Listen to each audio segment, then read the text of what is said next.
show great discontentment and disappointment, and they would say they're thinking to sell off the business. I'm talking May 2023, April and May 2023, not too far long. And I said, what is the problem? I said, well, obviously, businesses were down and growth was almost nil there. Costs had gone up, 22%, the policy rate. Who can afford a business? It's better to put, I'm sure, money in the treasury bills and have 22%. Which business will give you net of 22%? I'm sure very few. Maybe Tawasab has some secrets, making more than 40-50% per annum. But general return, I'm talking about average. But I always tell them that Pakistan has great potential, and I believe this thing. There is no other country in 2012-13 which was declared macroeconomic unstable country. This is Pakistan. Please recall your memories. Where were you? High inflation, high policy rate, low growth, and predicted to be defaulting within 6 to 8 months, no matter which political party would win the election. What happened? Dr. Khan mentioned it was the first time, and Yunus Dhagasa was part of the team. He was heading power sector. The first time Pakistan completed the country, which was known to be 2 or 3 times country and runs away after taking upfront money.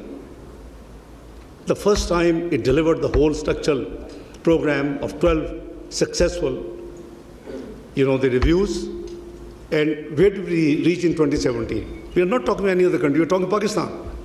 Macroeconomic stable country, interest rate down to one of the lowest, 5.25, export refinance 3.25, growth 6.3%, reserves still not beaten the maximum, crossed 25 billion, close to 26 billion. So that shows the country has the potential. The business community can lead that growth. But we all know that IMF programs are usually and generally, they're anti-growth. So the focus of this government is fully that having achieved this stability, and by the way, don't forget 2017, Google please now, but what was written about Pakistan economy. Don't look towards neighbor, look to Pakistan. And all rating agencies upgraded your ratings. I went to float sovereign paper, 500 million euro bonds. I was offered 14 times, 7 billion. We only picked up 2 billion. So Pakistan has the potential. It's only a matter of going in the right direction and stopping this cyclical nonsenses in this country. And I was the one who, as the finance minister, kept repeating every year, 2013, 2014, 2015, and Dr. Khan was part of, again, the economic team in the Ministry of Finance. And we used to give 3 years medium-term macroeconomic framework. 2013 में 2013-16 का दिया, 14-17 का दिया, and kept begging for economy. But we only care for politics. Nobody paid any heed, and then you were predicted by 2017, you reached 24th global largest economy. You were only 4 notches away from entering the premium economic club of the world, G20. That's what you deserve. You're already nuclear power. God has blessed you with missile power. And the only thing lacking is the full economic flotation and independence. Can Pakistan have it? Of course, indeed. This is my belief, my faith. I would not be joining the government and serving now if I didn't have that belief. We are only 4 notches away. What happened to the same country? This political gimmicks and instability in the country, where it led to? By 2022, you fell to 47th economy of the world. And within next few months, you were predicted to default. I was asked September 2022, 4th time to take up. Every time there's a mess, economic mess, then I'm called upon to come and rescue.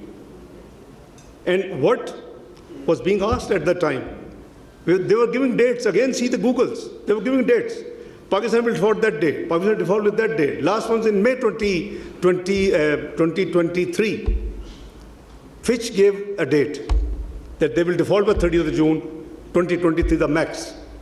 And I kept saying as Finance Minister of Pakistan, IMF or no IMF, Pakistan will not default. And I meant it. And I worked for that with the team.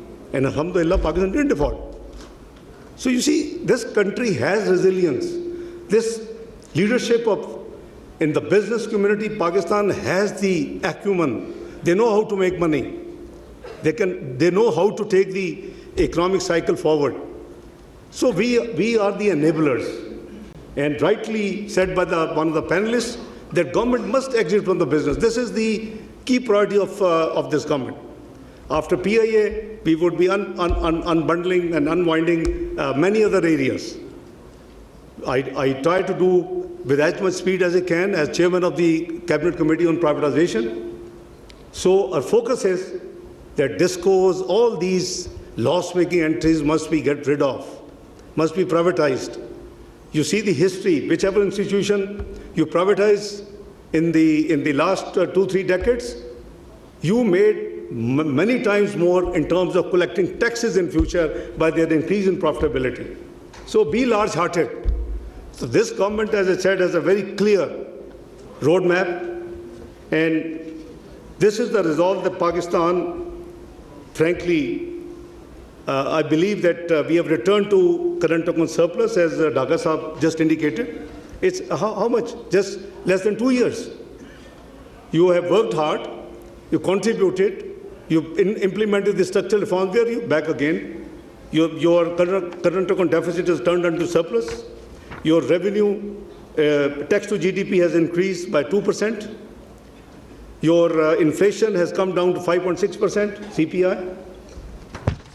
Pakistan Stock Exchange has made a new, new mark and a new record. It also made in 2017, if you recall. At that time, its market capitalization went to $100 billion at that time.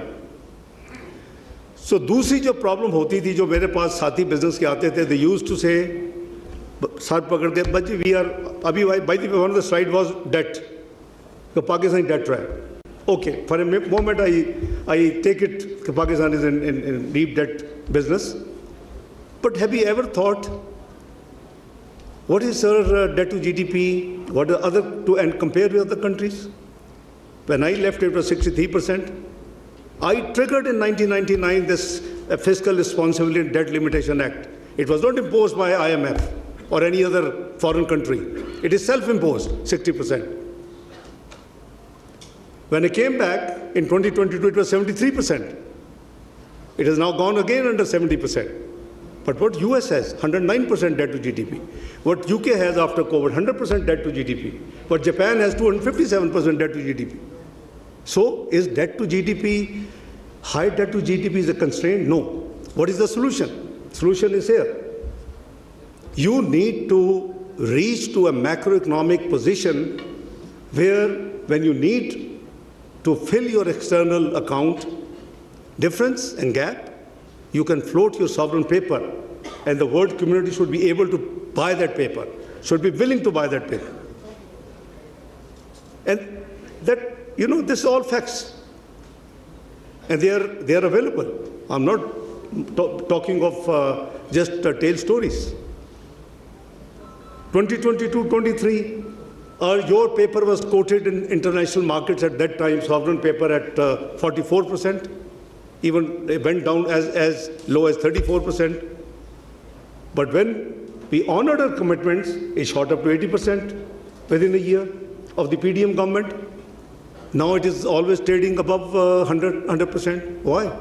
Because now that